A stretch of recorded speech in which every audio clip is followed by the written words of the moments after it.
Le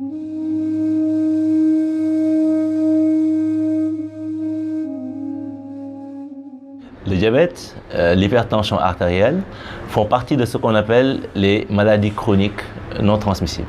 Alors quand on parle de maladies chroniques non transmissibles, c'est très souvent des pathologies qui sont liées à notre alimentation et qui sont aussi liées au fait que nous ne faisons pas assez d'activité physique. Alors si on prend le cas des diabètes, les diabétiques et même les hypertendus, ils sont soumis à un régime alimentaire particulier. Or, on le sait, durant le ramadan, on mange beaucoup plus que d'habitude ou du moins, durant le ramadan, on mange beaucoup d'aliments en même temps. Et ceci peut favoriser une décompensation du diabète. Il faut savoir que beaucoup de diabétiques se retrouvent malheureusement avec des rechutes, avec des décompensations, hospitalisés à l'hôpital durant le ramadan à cause d'un régime qui n'est pas très bien suivi.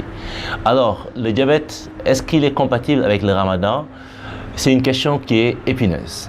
C'est une question où la réponse sera difficile à donner. Parce que le ramadan est un choix personnel. Mais idéalement, il y a des gens à qui on interdira de jeûner durant le ramadan.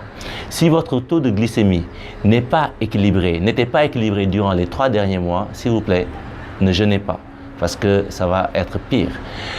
Si aussi, au niveau du traitement que vous prenez, ce n'est pas encore bien équilibré, ne prenez pas.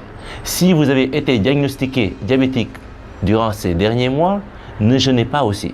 Parce que vous n'êtes pas encore habitué, à votre régime, vous n'êtes pas encore habitué aux restrictions qui peuvent être faites. Et il faut savoir que dans tous les cas, quand on décide de jeûner, il faut se rapprocher du médecin. Alors aujourd'hui, nous avons certaines applications, telles que l'application e-diabète, auxquelles vous pouvez souscrire et qui donne des conseils à tous les diabétiques qui sont sur le territoire sénégalais.